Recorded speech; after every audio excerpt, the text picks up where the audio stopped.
Why was she smiling when they shoved her into the mud? That's what should have stopped them. That small, almost invisible curve at the corner of her mouth when Lance Morrison's shoulder sent her stumbling. But they didn't notice. They were too busy laughing, too wrapped up in their own performance of superiority to see what was right in front of them. A woman who didn't fight back, who didn't defend herself, who simply stood, wiped the dirt from her palms, and kept walking. There's a particular kind of cruelty that thrives in places where power is being tested. Military training facilities breed it naturally. Put 100 young people together, tell them they're competing for something precious, something rare, and watch how quickly they turn on whoever seems weakest. It's almost predictable, almost boring in its repetition. And Olivia Mitchell knew this. She understood it better than anyone in that yard. The pickup truck that brought her to the NATO training facility looked like it had survived a war already. Chipped green paint, tires caked with mud from roads that hadn't seen maintenance in decades. When she stepped out, everything about her screamed wrong place, wrong person, wrong life. Faded jeans with threadbare knees. A windbreaker that might have been green once but had faded to something between gray and olive. Sneakers with holes that let the morning dew seep through to her socks. She carried a backpack held together by a single stubborn strap, the kind of bag you'd expect to see on a homeless veteran, not a cadet arriving at one of the most prestigious military programs in the world. But that was the point, wasn't it? Nobody would have guessed she came from wealth, real wealth, the kind with private tutors and gated estates and cars that cost more than most people's houses. She'd grown up in that world, learned its languages, understood its invisible rules. But she didn't carry any of it with her. No designer labels, no manicured nails, just a plain face and clothes that looked like they'd been washed 100 times too many. What separated her from everyone else wasn't just her appearance, though. It was her stillness. The way she stood with her hands in her pockets, watching the chaos of the camp like she was waiting for a signal only she could hear. While other cadets strutted and posed, measuring each other up with the aggressive confidence of youth and privilege, Olivia simply observed. She watched. She waited. And that should have been their first clue. Because people who know how to wait, who understand patience as a weapon, are rarely as harmless as they appear. "You," Captain Harrow's voice cut through the morning air like a whip. He was a mountain of a man with a voice that could stop a riot and shoulders that looked like they'd been carved from granite. He paced the yard, sizing up the cadets with the calculating gaze of a predator selecting prey. His finger pointed directly at Olivia. "What's your deal? Supply crew get lost." The group snickered. It started with one or two, then rippled through the formation like a wave. Madison Brooks, with her sharp blonde ponytail and a smile that never reached her eyes, whispered to the cadet next to her, loud enough for everyone to hear. "Bet she's here to check a diversity box. Gender quota, right?" Olivia didn't blink. She looked at Captain Harrow, her face calm as still water, and said, "I'm a cadet, sir." Harrow snorted, waving her off like an annoying insect. "Get in line then, don't slow us down." And just like that, her position was established. The weakest link, the charity case, the one who didn't belong. In that moment, every person in that yard had made a judgment, filed her away under harmless, irrelevant, forgettable. They had no idea they just made the biggest mistake of their military careers. That first evening, the mess hall became a battlefield of egos and testosterone. Olivia carried her tray to a corner table, away from the loud chatter and competitive storytelling. The room buzzed with recruits swapping tales of their accomplishments, their voices growing louder as they tried to outdo each other. Derek Chen spotted her sitting alone. He was lean and cocky with a buzz cut that looked like it came with an attitude. He grabbed his tray and strutted over, dropping it on her table with a deliberate clatter that made nearby tables turn to watch the show. "Yo, lost girl," he said, his voice pitched perfectly to carry across the room. "This ain't a soup kitchen. You sure you're not here to wash dishes?" The group behind him erupted in laughter. Olivia paused, her fork halfway to her mouth, and looked at him with those steady brown eyes. "I'm eating," she said simply. Derek leaned in, smirking. Yeah, well, eat faster. You're taking up space real soldiers need. Without warning, he flicked her tray. Mashed potatoes splattered across her shirt. The room howled with laughter. Phones came out, recording the humiliation for social media glory. But Olivia just reached for her napkin, wiped the mess with slow, methodical movements, and took another bite like Derek wasn't even there. The deliberate calm of her response seemed to infuriate him more than any comeback could have. Because when you refuse to give someone the reaction they're looking for, when you deny them that satisfaction, it exposes something uncomfortable. It shows them they don't have the power they thought they did. Physical training the next morning was designed to separate the wheat from the chaff, push-ups until arms shook, sprints that burned lungs, burpees in the dirt under a blazing sun. Olivia kept pace, her breathing steady and controlled, but her shoelaces kept slipping loose. They were old and frayed, barely holding her boots together. During a sprint, Lance Morrison jogged up beside her. Lance was the group's golden boy, broad-shouldered with a grin that said he'd never lost at anything in his life and didn't plan to start now. Yo, thrift store, he called out loud enough for the whole line to hear. Your shoes giving up, or is that just you? Laughter rippled through the group. Olivia didn't respond. She simply knelt, retied her laces with quick, precise fingers, and stood. But as she did, Lance bumped her shoulder hard enough to send her stumbling. Her hands hit the mud, knees sinking into the wet earth. The group howled with delight. What's that, Mitchell? Lance said, his voice dripping with false concern. You signing up to clean the floors or just planning to be our personal punching bag? Olivia got up, wiped her muddy palms on her pants, resumed running without a word. The laughter followed her for the rest of the morning, but if it affected her, she didn't let it show. And that's the thing about people who have been trained to endure worse than mockery. They understand that reactions are ammunition. Every flinch, every tear, every angry word, it all feeds the predators. So she gave them nothing, just steady breathing and forward motion. During a break, she sat on a wooden bench, pulling a granola bar from her bag. Madison sauntered over with two other cadets, her arms crossed, her voice syrupy with fake concern. Olivia, right? So, like, where are you even from? Did you win some kind of contest to be here? Her friends giggled, one covering her mouth like it was all too funny to contain. Olivia took a bite, chewed slowly, and looked up. I applied. Her voice was flat, matter-of-fact, like she was stating the weather.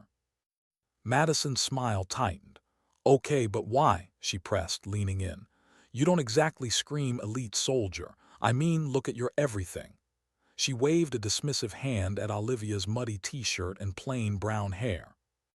Olivia set her granola bar down and leaned forward just enough to make Madison flinch. I'm here to train, she said quietly, not to make you feel better about yourself. Madison froze, her cheeks reddening. Whatever, she muttered, turning away. Weirdo. But something had shifted in that exchange. Something small. Because when you refuse to play the victim, when you hand someone back their cruelty with calm indifference, it creates a crack in their certainty. They start to wonder if maybe, just maybe, they've misjudged the situation. The navigation drill that afternoon was designed to be a special kind of hell. Cadets had to cross a forested ridge, map in hand, under a strict time limit. Survival of the fittest military style. Olivia moved alone through the trees, her steps careful and measured. She didn't rush, didn't panic, just followed her compass with the kind of precision that suggested she'd done this before, many times before, in places far more dangerous than a training exercise in friendly territory. What she didn't know was that Madison and Derek had found each other on the trail, had started talking, comparing notes on the weird, quiet girl who didn't react like normal people. And somewhere in that conversation, curiosity replaced contempt. Not kindness. Not yet. But the first seed of doubt about their assumptions. That night in the barracks, exhaustion settled over the cadets like a heavy blanket. Bodies ached. Egos bruised. The reality of what they'd signed up for was starting to sink in. Olivia sat on her bunk, writing in a small notebook. Her handwriting was neat, controlled, each letter formed with the same precision she brought to everything else. Derek walked past, stopped, looked at her, really looked at her for the first time. "You okay?" he asked, not mocking, just asking. Olivia glanced up. "I'm fine. That thing with the food, that was messed up." She closed her notebook. "It's done." "Yeah, but—" "It's done," she repeated, her tone firm but not unkind. "Tomorrow's a new day." Derek nodded slowly and walked away. He didn't apologize, but he'd stopped laughing. And sometimes that's where change begins. Not with grand gestures or tearful confessions, just with someone pausing long enough to see another person as human. What none of them knew, what they couldn't possibly have guessed, was that in exactly 3 days, during a routine uniform inspection, everything they thought they understood about Olivia Mitchell would shatter completely. Because beneath that torn shirt, hidden under fabric that had been carefully chosen to conceal rather than reveal, was a tattoo. A black viper coiled in mid-strike, a symbol that hadn't been seen in active military circles for years. A mark that belonged to ghosts, to legends, to operatives who officially didn't exist. And when Captain Harrow saw it, when recognition flooded his face with something between awe and terror, every person in that yard would understand they hadn't been training alongside a charity case. They'd been in the presence of someone who could end them without breaking a sweat. Someone who'd chosen silence not out of weakness, but out of a discipline so profound it made their cruelty look like children playing at war. But for now, in this quiet moment, Olivia simply lay back on her bunk and stared at the ceiling. She was tired, not from the physical training. That was easy. But from the emotional labor of being underestimated, of carrying secrets that weighed more than any pack, of knowing that truth would come soon enough but not yet. Not until the right moment. Because timing, she'd learned long ago, was everything. How do you punish someone who won't react to punishment? That was the question circling through Derek Chen's mind as he lay in his bunk that night, staring at the wooden slats above him. He'd flicked her tray, watched food splatter across her shirt, expected tears or anger or something he could use to feel powerful. Instead, she just wiped it off and kept eating. Like he was a mosquito, an annoyance, not worth the energy of a real response. And somehow that made it worse. Made him feel small in a way he wasn't used to feeling. 3 days had passed since Olivia Mitchell arrived at the training facility. 3 days of mockery, of deliberate shoulder checks, of whispered insults that followed her through every drill and meal. But something was shifting. The other cadets were starting to notice things. Small things, like how she never fell behind during runs, even with those falling apart boots. How her rifle scores were consistently in the top 5, despite never bragging or even mentioning it. How she could strip and reassemble her weapon faster than Lance Morrison, the golden boy who'd won shooting competitions since he was 12. Madison Brooks had started watching her more carefully, not with hatred anymore, with something closer to confusion, because Olivia didn't fit any category Madison understood. She wasn't trying to prove herself, wasn't competing, wasn't playing the game everyone else was playing. She just existed in this calm, centered space that seemed untouchable. "Do you think she's like special ops or something?" Madison had whispered to another cadet during breakfast. "Nobody's that calm under pressure." "She's a charity case," the other girl had replied, but even she sounded uncertain now. "Right." The morning of the 4th day brought the uniform inspection. Captain Harrow had announced it the night before with that particular gleam in his eye that said someone was going to suffer. Uniforms had to be perfect. Boots polished to mirror shine. Every button, every crease, every detail exactly regulation. It was designed to break people, to expose who had discipline and who was faking it. Olivia stood in formation with the others, her uniform as crisp as anyone's.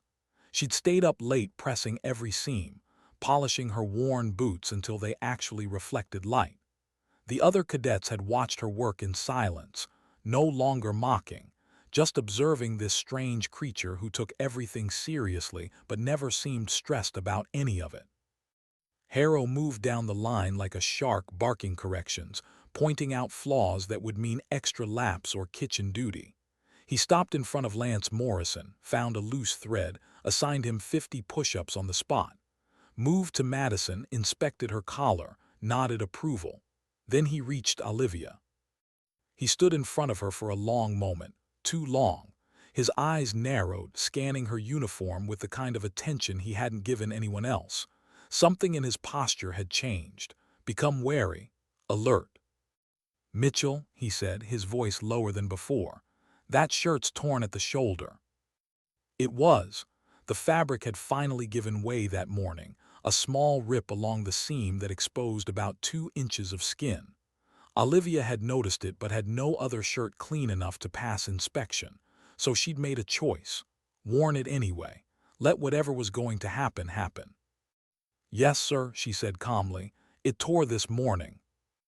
"Can't have cadets in torn uniforms," Harrow said, but something in his voice had changed, lost its edge, become almost careful. "Take it off. I need to see if there's any way to salvage it." The yard went silent. Every cadet turned to watch, because this was humiliation theater at its finest, making someone strip down in front of the whole group. It was the kind of power play Harrow specialized in, the kind that separated who would break from who would endure. Olivia didn't hesitate.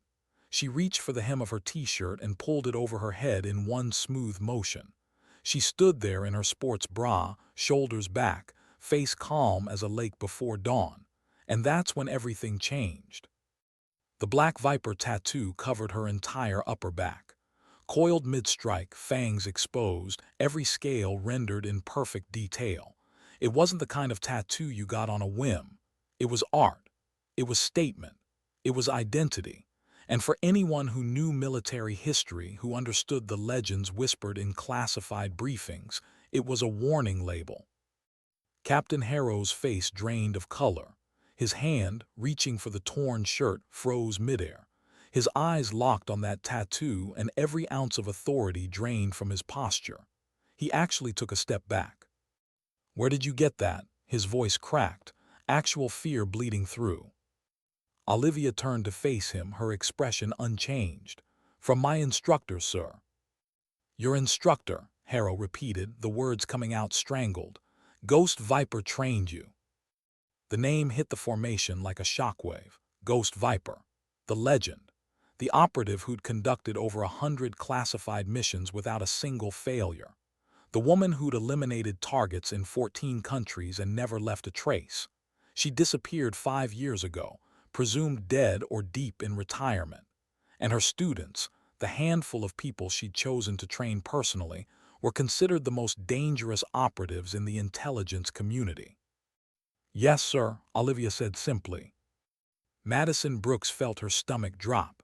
All those times she'd called Olivia a charity case. All those whispered insults. She'd been mocking someone who could probably kill her with a ballpoint pen. Derek Chen's face had gone pale.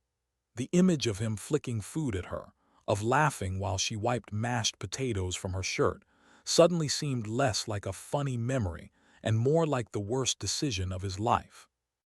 Lance Morrison, the golden boy who'd shoved her in the mud, who'd called her thrift store and made jokes about her being a punching bag, looked like he might actually vomit. Harrow took another step back. His hand trembled slightly as he lowered it. "How many missions?" "I'm not permitted to discuss that, sir." "Classification level." "Above your clearance, sir." The words hung in the air like a bomb, because Harrow was a decorated captain with 20 years of service. And this woman, this quiet nobody they'd all dismissed, had a classification level above his, which meant she'd been operating in shadows so deep that most of the military didn't even know those shadows existed. "Why are you here?" Harrow asked, and for the first time since they'd arrived, he sounded genuinely curious rather than confrontational. Olivia pulled her torn shirt back on, moving with the same careful precision she brought to everything. "Ghost Viper suggested I get formal training.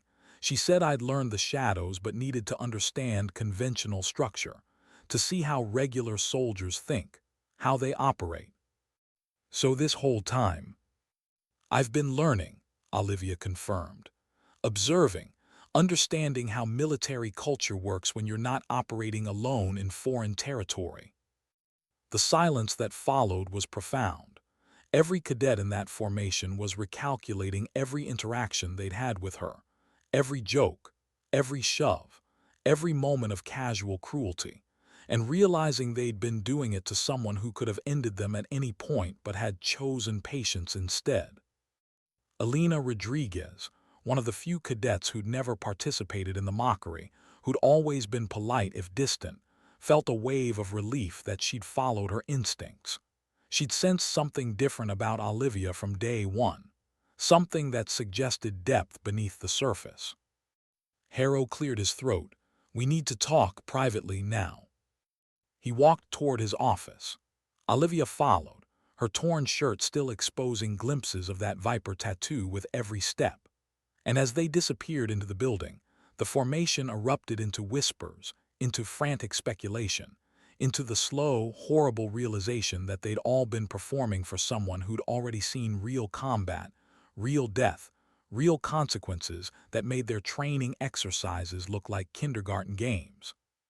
Madison sank onto a bench, her perfect blonde ponytail suddenly feeling absurd.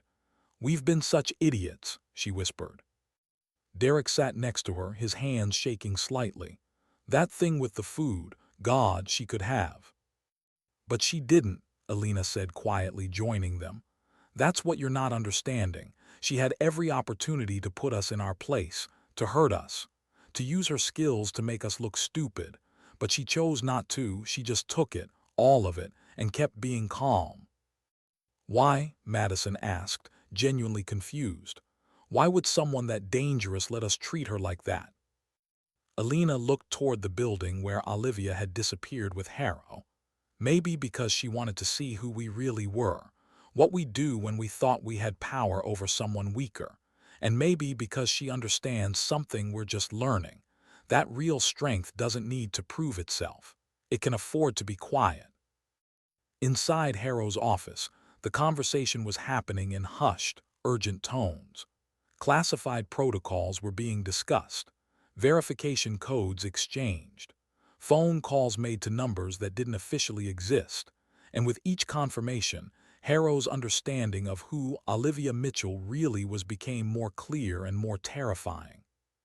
She wasn't a student. She was an operative on loan, a courtesy to Ghost Viper's final request before the legendary trainer had vanished. The whole charity case appearance, the torn clothes, the beaten-up truck, it had all been deliberate. A test. A way to see military culture at its rawest, to understand how soldiers treated those they perceived as beneath them. And every cadet who'd participated in the mockery had failed that test spectacularly. When Olivia finally emerged from the office an hour later, the entire camp was waiting. Not in formation, just scattered around the yard, unable to focus on anything else. She walked to her barracks without looking at any of them, her expression as calm as always. But now that calmness read differently, not as weakness or passivity, as control, as the kind of discipline that came from operations where one wrong facial expression could mean death. That night Derek appeared at her bunk. He stood there for a long moment, struggling with words. Finally he said, "I'm sorry for the food, for all of it." Olivia looked up from her notebook. "Okay. I mean it, I was." "I know what you were," she said calmly. "You were testing boundaries, establishing hierarchy. It's normal human behavior in competitive environments. I don't take it personally." "How can you not take it personally?" Derek asked, genuinely baffled. "I humiliated you in front of everyone." Olivia set down her pen. "You tried to humiliate someone you thought was weak and unimportant. That says more about you than it does about me. And besides, I've had worse done to me by actual enemies. Your cafeteria bullying doesn't really register on that scale." The words should have been cutting, but she delivered them in that same calm, matter-of-fact tone, like she was explaining mathematics, not describing how little his cruelty had affected her. "Can I ask you something?" Derek said. "Sure." "Why didn't you tell us? Why let us think?" Because that's what this whole exercise was about, Olivia said. Ghost Viper wanted me to understand how regular military units function, how they treat people, how hierarchy and ego play out in real time. If I'd announced who I was on day one, everyone would have been on their best behavior. I wouldn't have learned anything real. So we were, what a case study. You were humans being human, Olivia said. Some of you were kind, most of you were indifferent, a few were cruel. That's pretty standard distribution. No judgment, just observation. Derek sat on the edge of the bunk across from her. That's the scariest thing about you, you know. How you can talk about people being cruel to you like you're describing weather patterns. For the first time, Olivia's expression softened slightly, almost a smile. I've been trained to separate emotion from assessment. It's necessary in my line of work. But I'm not a robot, Derek. I felt it. All of it. The mockery, the food on my shirt, the laughter, I felt it. I just chose not to let it control me. How do you do that? Practice. Lots and lots of practice in situations where emotional control wasn't optional, where breaking meant dying.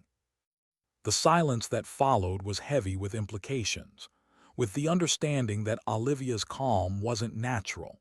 It was built, constructed through experiences these cadets couldn't imagine, tested in circumstances where their training exercises would seem like peaceful holidays. Madison appeared in the doorway. She'd been listening. "Can I come in?" Olivia nodded. Madison entered, her usual confidence replaced with something more genuine, more vulnerable. "I've been thinking about what you said," Madison started, "about how I tried to make myself feel better by putting you down." "It's a common psychological defense mechanism," Olivia said. "Will you stop doing that?" Madison said, frustration bleeding through. "Stop turning everything into a clinical observation. We hurt you. We were terrible to you. Can you just acknowledge that?" Olivia studied her for a moment. Then very quietly she said, "Yes, you were terrible to me. It wasn't fun. It wasn't character building. It just hurt. Is that what you want to hear?" Madison nodded, tears forming in her eyes. "I'm sorry." "I believe you." "How can you just," Madison gestured helplessly, "forgive us like that?" "I didn't say I forgave you," Olivia said calmly. "I said I believe you're sorry. Those are different things. Forgiveness requires trust, and trust takes time, but I appreciate the apology." It was perhaps the most honest exchange that had happened in the barracks since training began.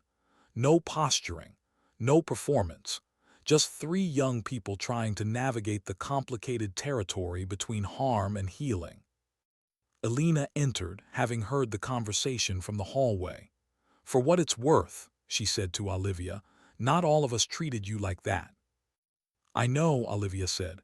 "You were kind, polite, distant but respectful, I noticed." "Why didn't you say anything? To me, I mean, we could have been friends." "I wasn't here to make friends," Olivia said. "I was here to complete a training requirement. Personal relationships would have complicated the observation." "Do you ever just live in the moment?" Madison asked, "without analyzing everything?" Olivia's expression turned thoughtful. "Sometimes, when I'm alone, when there's no mission, no objective, no purpose beyond existing. But those moments are rare. My training doesn't turn off easily." "That sounds lonely," Elena said softly. "It is," Olivia admitted, and for the first time there was something vulnerable in her voice. "Very lonely, but it's also necessary. People in my line of work can't afford attachments, can't afford to be distracted by relationships or emotions. We have to stay focused, stay ready, because when the call comes there's no time for goodbyes or explanations. You just go." Derek shook his head slowly. "I don't know if I could do that, live like that." "Most people can't," Olivia said. "That's why there are so few of us." What they didn't know, what Olivia kept carefully hidden behind her calm expression, was that this conversation, this moment of connection, was already becoming a memory she'd file away. Because in 48 hours, she'd receive a call, a classified number, A voice explaining that 3 operatives had gone missing, that Ghost Viper's old network had been compromised, that they needed someone with her specific training for a mission that officially didn't exist. And she'd pack her worn backpack, climb into her beat-up truck, and disappear from this training facility as quietly as she'd arrived, leaving behind cadets who'd learned a hard lesson about assumptions and cruelty, but who'd never know the full story of where she came from or where she was going next. Have you ever seen someone's entire worldview collapse in real time? That's what the next morning brought. Harrow called a formation, his face grave, his posture different from the aggressive authority he displayed before. He stood in front of them all, this mountain of a man who'd made grown soldiers cry, and he looked small, humbled. "Yesterday you all witnessed something," he began. "A revelation about Cadet Mitchell that I imagine changed your perspective considerably." A few cadets shifted uncomfortably. Derek stared at his boots. Madison's perfect posture had wilted slightly. "What you don't understand yet," Harrow continued, "is that this entire situation was orchestrated. Cadet Mitchell was sent here by Division Intelligence as part of a behavioral assessment program. Her mission was to integrate into our training program while appearing to be an ordinary recruit, to observe how we treat those we perceive as weaker, to document our responses to vulnerability." The silence was absolute. Every cadet felt their stomach drop. "Each of you," Harrow said, his voice hard now, "has been under evaluation. Every interaction with Mitchell was noted, every comment recorded, every act of kindness or cruelty documented in detail, and those reports will follow you throughout your military careers." Madison's face had gone white. Lance Morrison looked like he might actually be sick. Derek's hands were clenched into fists, but not with anger, with shame. "Some of you failed this test spectacularly," Harrow continued. "You demonstrated exactly the kind of behavior that creates toxic unit culture, the kind of harassment that drives good soldiers out of service, the kind of cruelty that weakens rather than strengthens military effectiveness." He paused, letting that sink in. "Others," he said, his tone softening slightly, "showed the kind of character we actually need in our forces. Cadet Rodriguez treated Mitchell with respect even when everyone else was mocking her. Cadet Williams offered to share his cleaning supplies when he noticed her boots were falling apart. Cadet Thompson sat with her in the mess hall when everyone else was performing their dominance games." Alina felt relief wash over her, but it was tempered by sadness, because she hadn't defended Olivia, hadn't stopped the others. She'd just been polite, and now she understood that sometimes politeness isn't enough. Sometimes you have to actively stand against cruelty, not just refrain from participating in it. "Mitchell will be leaving us tomorrow," Harrow said. "She's completed her assignment here, but before she goes, I want each of you who participated in harassing her to understand something. That woman has conducted operations in conditions that would break most of you mentally within hours. She's functioned under pressure that makes our training exercises look like vacation. And she chose to remain silent while you mocked her, not because she couldn't respond, but because the mission required it." He looked directly at Lance. "Morrison, you shoved her into the mud, made jokes about her being a punching bag. Do you understand that she could have put you in the hospital with one hand? That her restraint, not your dominance, is why you're still standing here unharmed?" Lance nodded, unable to speak. "Brooks, you questioned whether she belonged here, made comments about diversity quotas. Do you know that Mitchell has a classification level that makes her more valuable to military intelligence than every person in this formation combined?" Madison's tears were flowing freely now. "I didn't know," she whispered. "Exactly," Harrow said. "You didn't know. You made assumptions based on appearance, on clothing, on the fact that she didn't conform to your image of what a soldier should look like.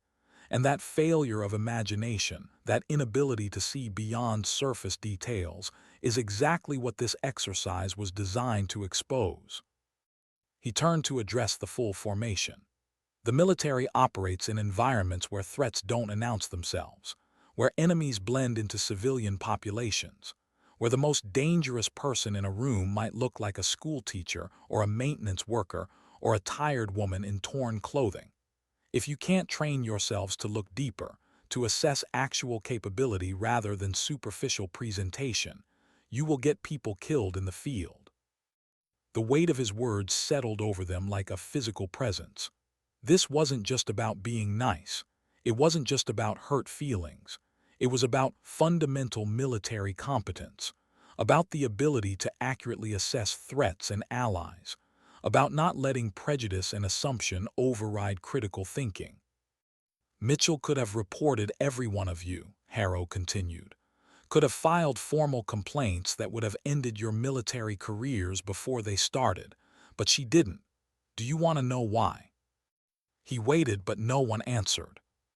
Because she said that real military culture includes friction and testing, that some degree of dominance behavior is natural in competitive environments, and that what mattered wasn't whether you initially misjudged her, but whether you were capable of learning when presented with new information.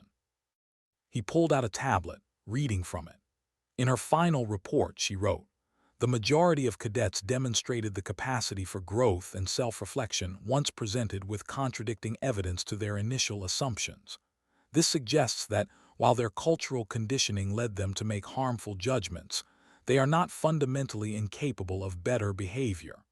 With proper leadership and continued education, most will develop into adequate soldiers.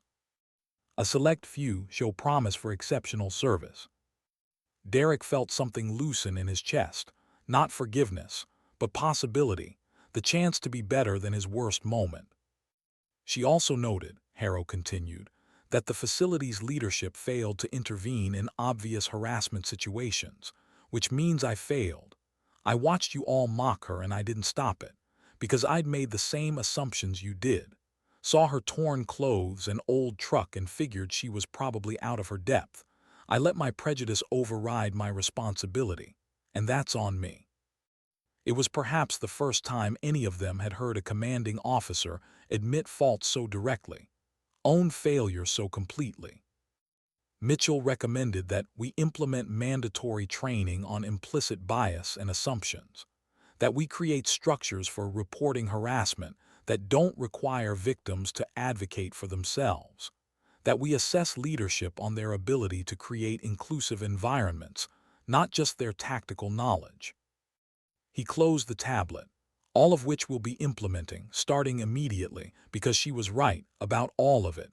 We've been operating with a culture that tolerates cruelty as toughening up, that mistakes aggression for strength, that confuses hierarchy with competence, and it's made us weaker, less effective, less capable of the nuanced thinking modern military operations require. Alina raised her hand tentatively. "Sir, will we get to see her before she leaves? To, I don't know, say goodbye properly?" Harrow shook his head. "She left this morning, before dawn. Said goodbye wasn't necessary because you weren't friends. You were subjects in a study, but she did leave something for those of you who showed kindness." He distributed small envelopes to Alina, Williams, and Thompson. Inside each was a handwritten note. Alina's read, "Thank you for seeing me as a person even when you didn't know my background. That kind of baseline decency is rarer and more valuable than you might think. Keep it. O.M." Simple words, but they carried weight. Acknowledgement that being decent, even in small ways, mattered, that it had been noticed and valued. "The rest of you," Harrow said, she left this general message. "I hope you learn from this experience, not just about treating others better, but about questioning your own assumptions. The world is full of people who don't fit your categories, who can't be easily judged by appearance or initial impression. Your survival in the field may one day depend on recognizing that." He dismissed the formation. They scattered slowly, processing, talking in hushed voices. The entire emotional landscape of the training facility had shifted. Where there had been aggressive competition and casual cruelty, there was now wariness, reflection, the uncomfortable awareness that they'd all been tested and most had failed. Derek found Madison sitting alone by the obstacle course, staring at nothing. "You okay?" he asked. "I was so mean to her," Madison said softly. "Not just a little bit. Really, genuinely cruel, and she just took it, kept being calm, kept being professional. She said we were humans being human," Derek offered. "That's even worse somehow. That she can be so understanding about it. Like she expected us to be terrible and wasn't disappointed when we met those expectations." Derek sat beside her. Maybe that's the real lesson. Not that we were terrible, but that she could endure it without becoming terrible in response. That's the difference between us and her. We had power, or thought we did, and we used it to hurt someone. She had actual power, real dangerous capability, and she used it to stay silent, to observe, to learn. "I don't know if I can do that," Madison admitted. "Be that disciplined, that controlled." "Me neither, but maybe we can try to be less cruel, less quick to judge. That feels achievable." They sat in silence for a while, watching the sun move across the training grounds. Somewhere out there, Olivia Mitchell was already on another mission, already using the observations she'd gathered here in ways they'd never know about, already being underestimated by new people who'd learn, too late, that they'd misjudged the quiet woman in worn clothes. That night, Alina wrote in her journal, "Today I learned that strength doesn't always announce itself, that the most capable person in the room might be the one everyone overlooks. I'm ashamed I didn't do more to stop the harassment. Being polite isn't enough. Next time I'll speak up. I'll intervene. Because Olivia Mitchell showed me what real courage looks like. It's not being loud or aggressive. It's enduring hatred without becoming hateful, facing cruelty without becoming cruel. That's the kind of soldier I want to be." Lance Morrison couldn't sleep that night. He kept seeing the moment he'd shoved Olivia into the mud, the way she'd gotten up without a word.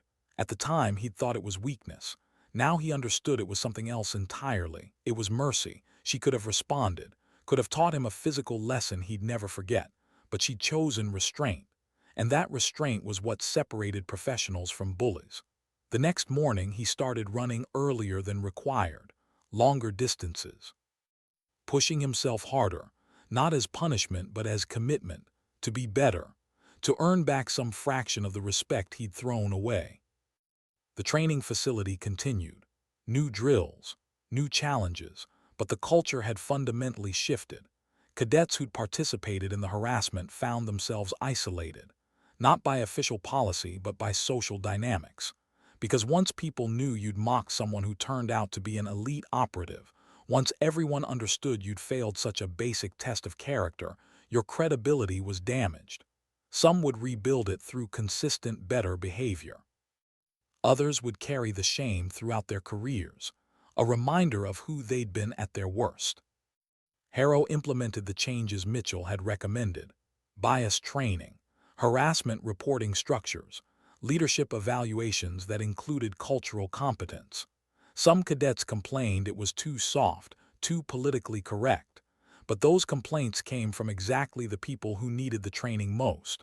The ones who confused cruelty with toughness, who thought dominance was the same as strength.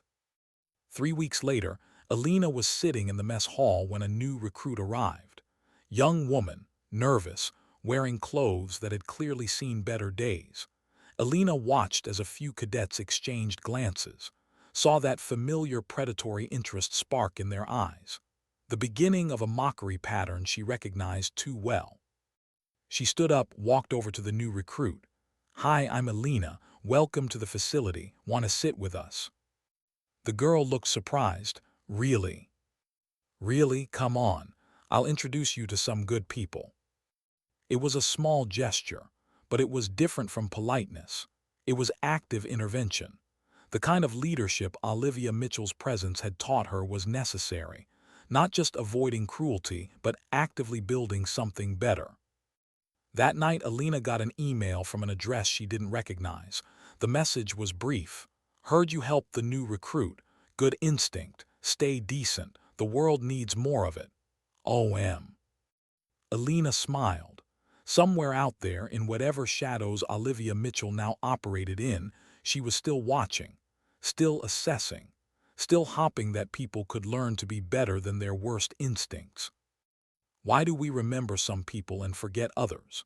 It's a question that haunted the cadets long after Olivia Mitchell had disappeared from their lives, because she'd only been there for a few weeks, had barely spoken to most of them, had never tried to be memorable or impressive.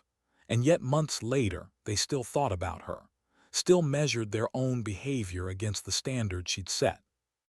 6 months after Olivia left the training facility, Derek Chen was deployed to a peacekeeping operation in Eastern Europe. His unit was working with local civilians, trying to build trust in a region where military presence had historically meant violence and occupation.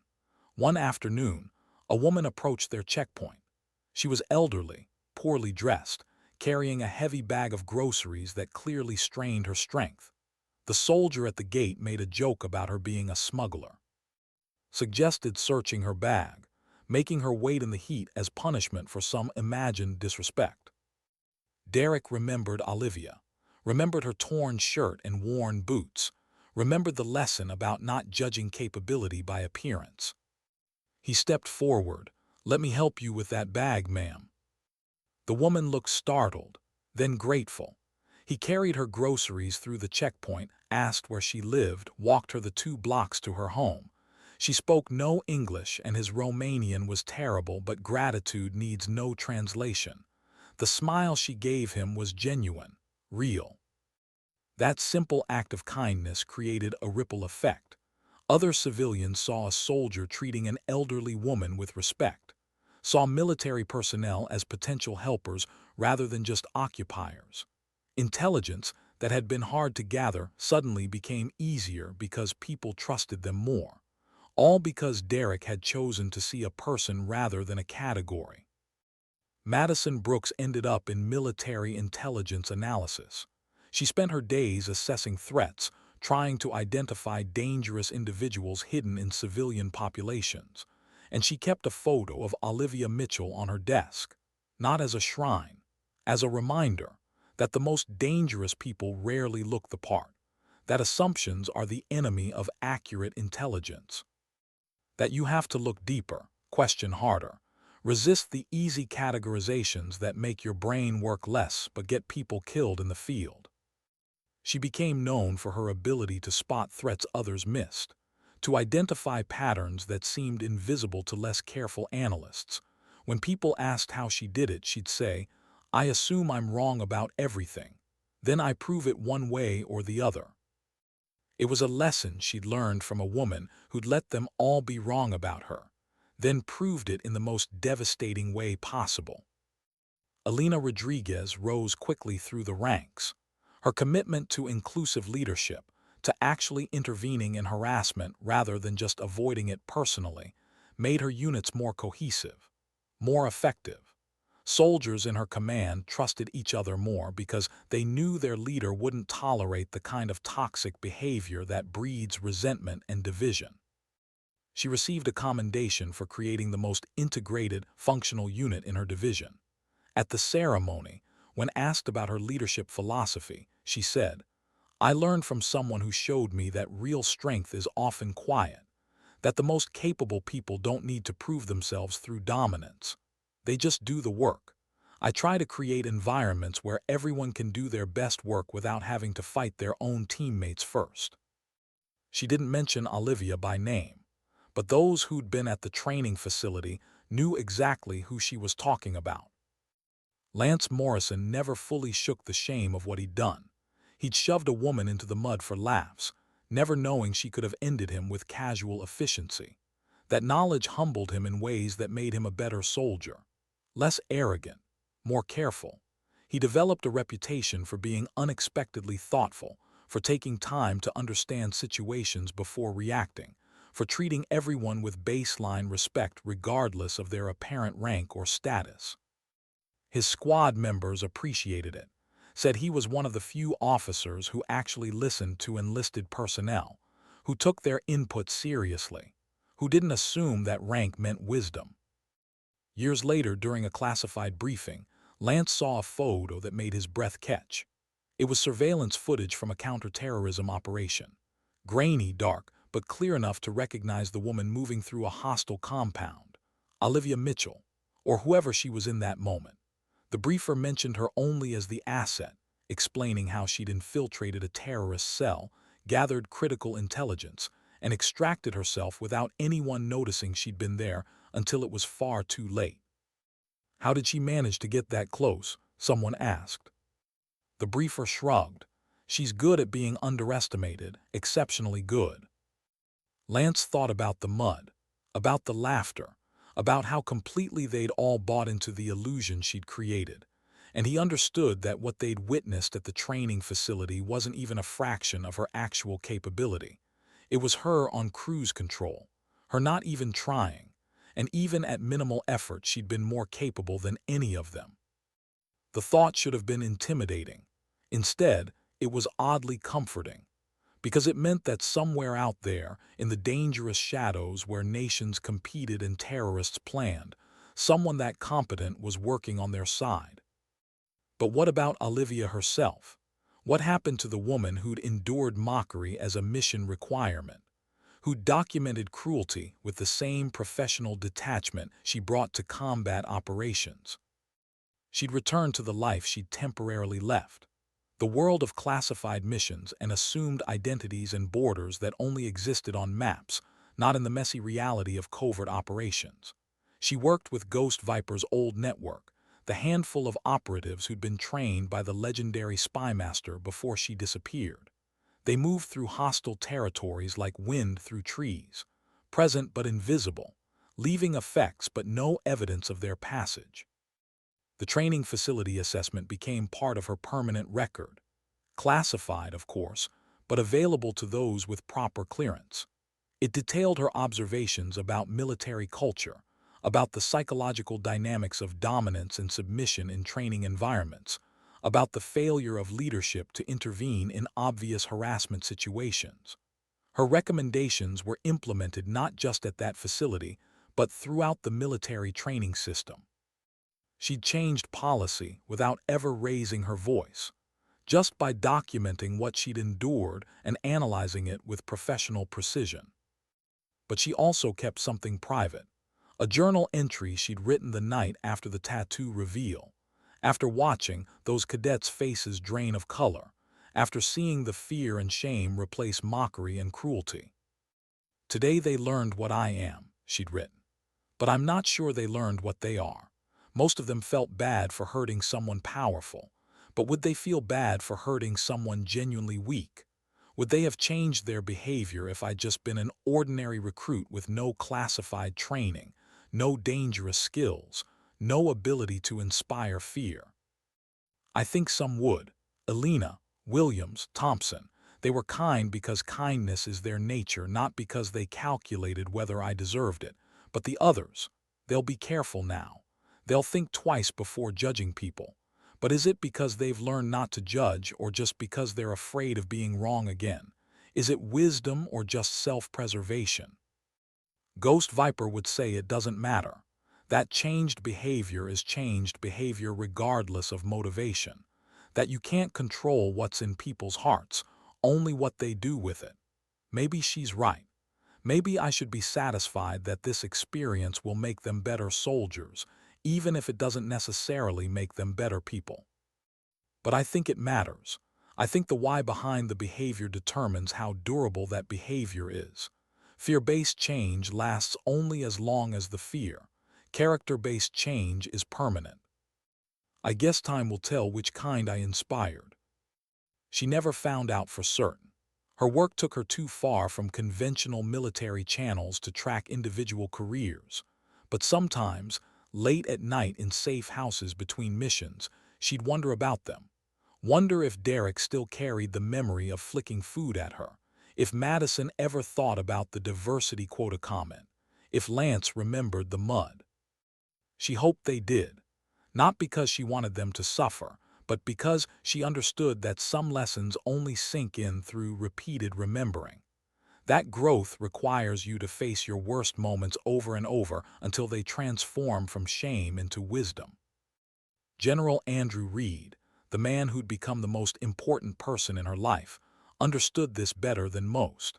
He'd been part of Ghost Viper's network before retiring into teaching, had conducted his own operations in shadows that officially didn't exist, and he'd found Olivia not through military channels but through a different kind of recognition. The way two people who have survived similar darkness recognize each other without words. They'd married quietly.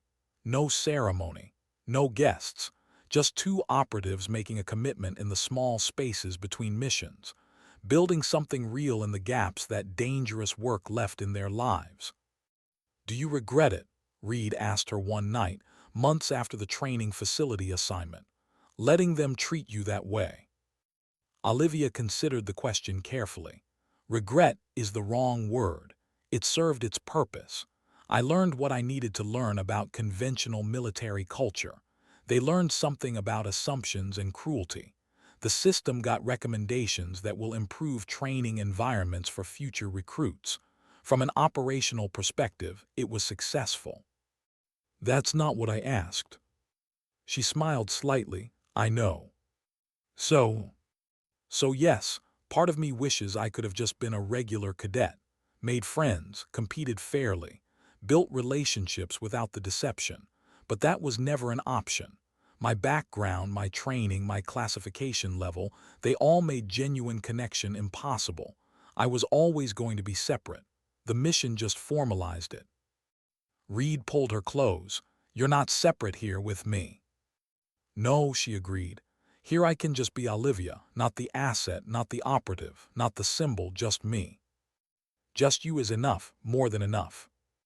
It was one of those quiet moments that combat veterans treasure, peace that feels earned, stillness that feels like luxury. They both knew it wouldn't last. The phone would ring, the mission would call, and they'd return to their separate dangerous work.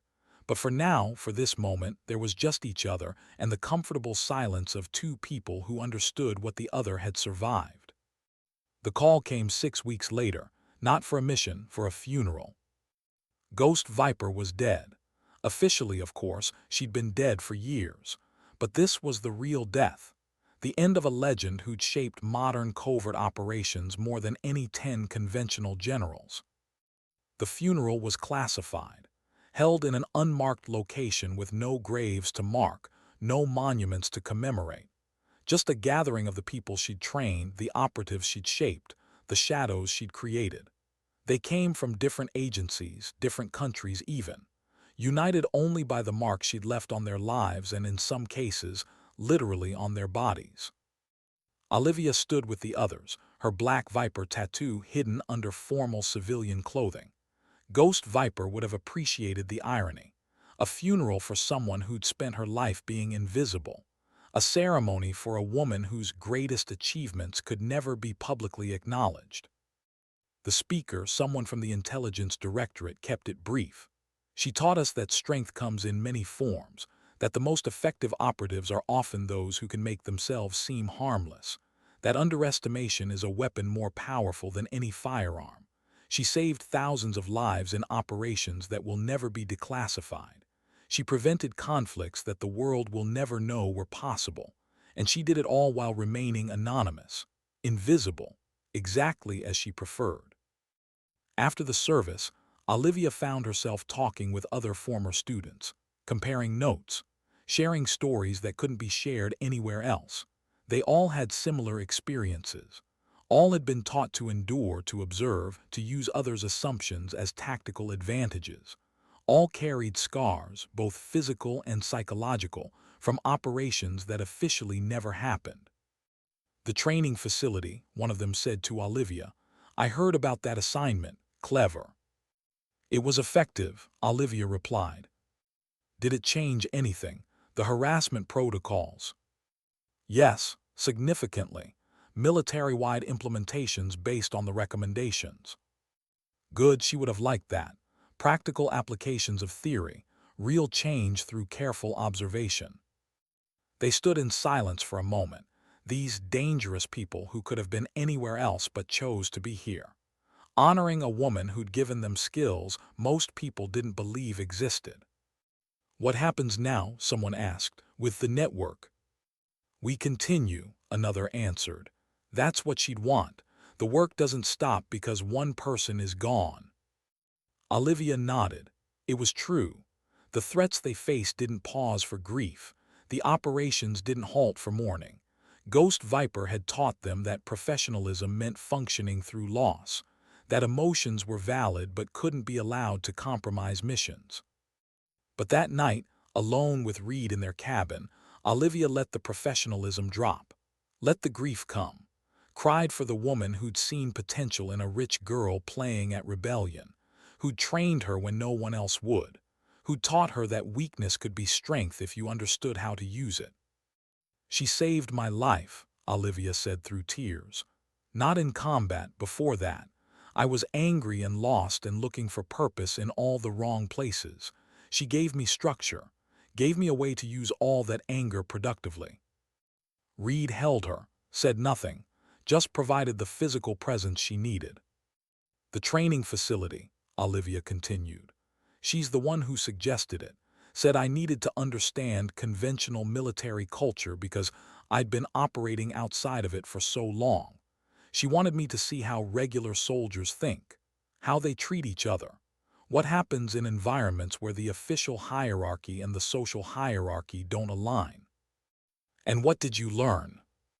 That most people are doing their best with limited information.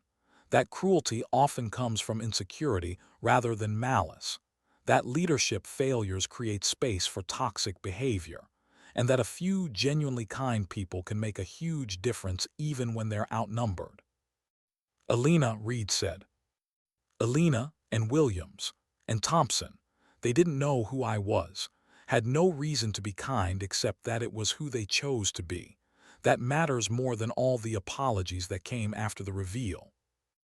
They sat together in the darkness, processing loss the way people in dangerous professions learn to process it.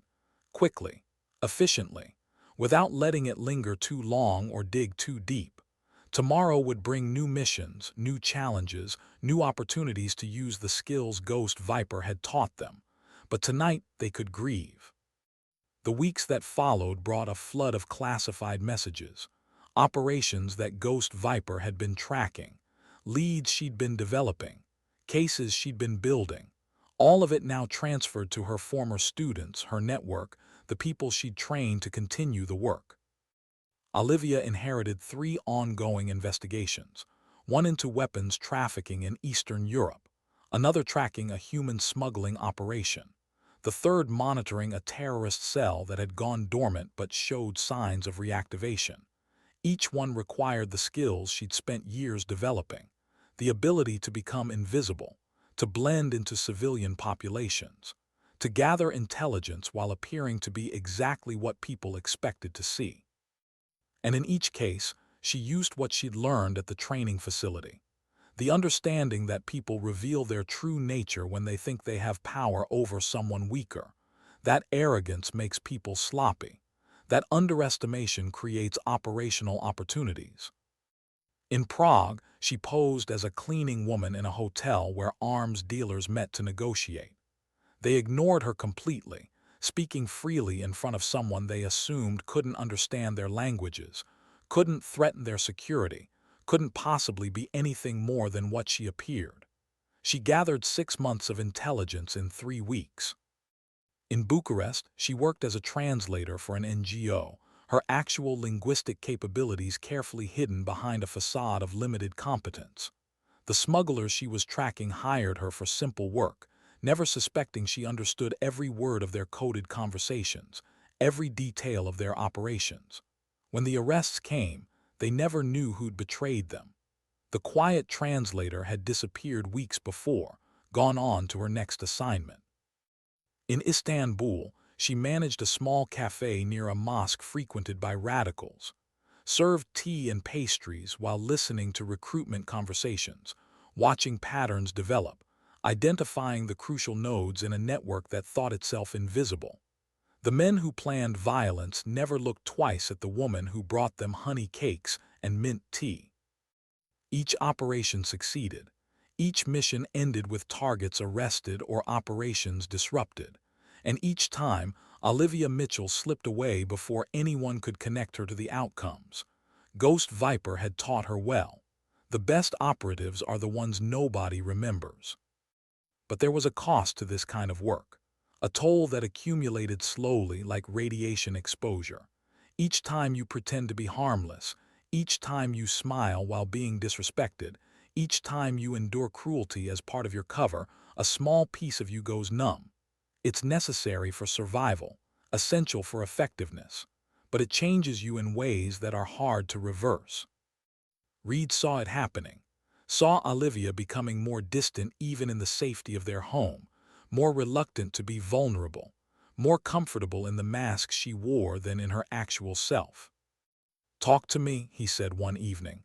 "Really talk, not a mission debrief, just Olivia talking to Andrew." She was silent for a long time. Then, "I'm not sure there is a version of me that's not on a mission. Ghost Viper trained us to always be assessing, always gathering intelligence, always ready. Even here, even with you, part of me is analyzing, watching for patterns, preparing for the next crisis. That's the job talking, not you. Is there a difference anymore?" It was the question Ghost Viper had warned her about. The moment when the masks become more real than the face beneath, when the operative consumes the person. It happened to everyone in this line of work eventually. Some managed to find balance. Others disappeared into their covers completely, losing themselves in the roles they played. "Yes," Reed said firmly. "There's a difference, and I'll remind you of it every day if I have to. You're not just an asset. You're not just a collection of skills and training. You're a person who chose this work for a reason, but who can also choose to maintain her humanity while doing it." Ghost Viper never talked about humanity, only effectiveness. "Ghost Viper," Reed said gently, "died alone in a safe house with no one there to hold her hand. No family, no friends, just the work. Do you want that?" Olivia looked at him, really looked, seeing past the general's bearing to the man who'd chosen her despite knowing exactly how dangerous her life was. "No," she admitted, "I don't want that." "Then let's figure out how to do this differently. How to be excellent at the work without sacrificing everything to it." It was easier said than done. The nature of covert operations demanded total commitment, but they tried, established boundaries, created rituals that were just theirs, disconnected from military service or intelligence work. Morning coffee together, no matter what. Sunday hikes when possible. Small moments of normalcy stolen from lives that were anything but normal. And slowly, Olivia found herself able to separate the operative from the person, to be ruthlessly effective in the field but still vulnerable at home, to wear the masks when necessary but remember they were masks, not her actual face. 3 years after the training facility, she received an unexpected message. It came through her classified channels but was marked personal rather than operational. The sender was Elena Rodriguez. "I wanted you to know," the message read, "that I implemented a mentorship program in my unit based on what I learned from our time together. Specifically, pairing senior personnel with new recruits to help them navigate social dynamics without getting eaten alive. It's been incredibly effective. Harassment reports are down. Unit cohesion is up. People who might have washed out due to toxic culture are thriving. I also wanted to say thank you, not for the lesson you taught us about assumptions, though that was valuable, but for showing me that strength doesn't require cruelty, that you can be dangerous without being mean, that effectiveness and kindness aren't mutually exclusive. I don't know where you are or what you're doing now, but I hope you're somewhere good. You deserve it, Elena." Olivia read the message 3 times, then saved it in a folder she kept for moments when the work felt too heavy, when the cost of constant deception seemed too high, when she questioned whether any of it mattered. Because this mattered, one person changing how she led, creating better environments for the next generation, preventing the kind of harassment that drove good people out of service. It wasn't dramatic, wasn't classified, wasn't the kind of success that got briefed to intelligence directors, but it was real, tangible, a ripple spreading outward from one woman's choice to endure observation and document what she learned. She showed the message to Reed. He smiled.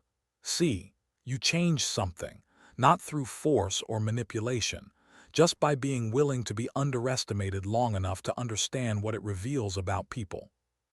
Ghost Viper would say it's a tactical advantage. Maybe, but it's also human. It's empathy disguised as intelligence gathering. And that's what makes you different from most operatives. You actually care about improving things, not just completing missions. Olivia considered that. Is that weakness? In some contexts, maybe, but in the long run, it's what prevents you from becoming hollow, from turning into someone who only exists in the work. The phone rang then. Classified number, urgent tone, another mission, another crisis, another opportunity to use her skills in situations that would never be publicly acknowledged. But before she answered, Olivia took a moment, looked at Reed, remembered Elena's message, held onto the understanding that she was more than her missions, more than her training, more than the mask she wore in hostile territory. "Mitchell," she said, answering the phone. The voice on the other end was familiar. Agency handler, professional tone. "We have a situation. 3 operatives missing in Eastern Europe. Last transmission mentioned Ghost Viper's old network. We need someone with your specific skill set. Timeline: 48 hours to extract yourself from current position. Then immediate deployment." Understood. She hung up, looked at Reed. He nodded. They both knew the routine: quick pack, encrypted communications plan, contingency protocols if things went wrong. "Be safe," he said. "Always. Come back." That's the plan. They embraced, brief, professional, but carrying all the weight of 2 people who'd chosen each other despite knowing that any mission could be the last one. That phone calls didn't always end with "see you soon." That sometimes people who worked in shadows disappeared into them permanently. Olivia stepped back into the world she knew best. The world of assumed identities and calculated deceptions.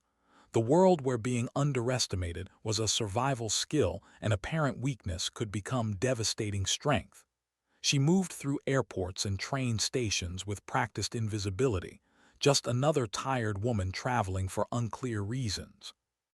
And somewhere, in training facilities and military bases around the world, the lessons she'd helped teach were rippling outward, changing culture one interaction at a time, creating environments where people like Elena could lead with compassion while maintaining effectiveness, where kindness wasn't confused with weakness, where the quiet ones, the overlooked ones, the underestimated ones, were given the space to show what they could actually do. Sometimes dignity doesn't speak. It simply acts. It endures when speaking would be easier. It remains calm when reaction would be justified. It observes when others perform. And then, in the crucial moment, it reveals what's been true all along. That strength comes in many forms. That power doesn't always announce itself. That the most dangerous person in the room is often the one everyone forgot to notice. Olivia Mitchell carried that truth with her into hostile territory, into situations where being forgotten, dismissed, overlooked would mean the difference between mission success and catastrophic failure. She'd learned it through inherited wealth that taught her not to need visible markers of status, refined it through Ghost Viper's training that showed her how to weaponize assumptions, tested it at a military facility where cadets demonstrated exactly how easily people could be fooled by surface appearances. And now she used it, every single day, in operations that would never be declassified, to save lives that would never know they'd been saved, working in shadows that most people didn't believe existed. The woman they'd mocked in torn clothing and scuffed boots had become exactly what she'd always been: not a victim, not a charity case, not someone who needed their approval or feared their cruelty, just a professional doing extremely difficult work with quiet competence, letting others underestimate her, using their assumptions as tactical advantages, proving over and over that the person you dismiss might be exactly the person you should have been watching most carefully. Sometimes the greatest victories are the ones nobody sees. Sometimes the most important work is done by people whose names will never appear in history books. And sometimes the woman everyone thought they could push around turns out to be the one protecting them all. That's not weakness hiding behind strength. That's strength choosing when to reveal itself. And that choice, that discipline, that patience, that's what makes the difference between those who wear masks and those who are consumed by them.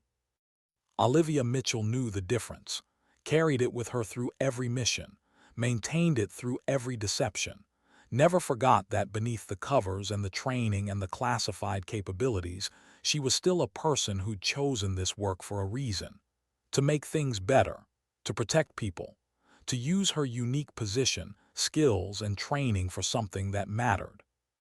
The cadets who'd mocked her would probably never know where she ended up, what operations she conducted, what threats she neutralized. But that was exactly as it should be, because the best operatives are the ones you never hear about, the ones who succeed so quietly that the world never realizes how close it came to disaster. And in the end, that's its own kind of victory, not the celebrated kind, not the publicly acknowledged kind, but real, meaningful, worth the cost of carrying secrets that can never be shared. Sometimes dignity doesn't speak, it simply acts, and then it disappears into the next shadow, the next mission, the next opportunity to prove that being underestimated isn't a weakness at all. It's exactly where the most dangerous people choose to hide.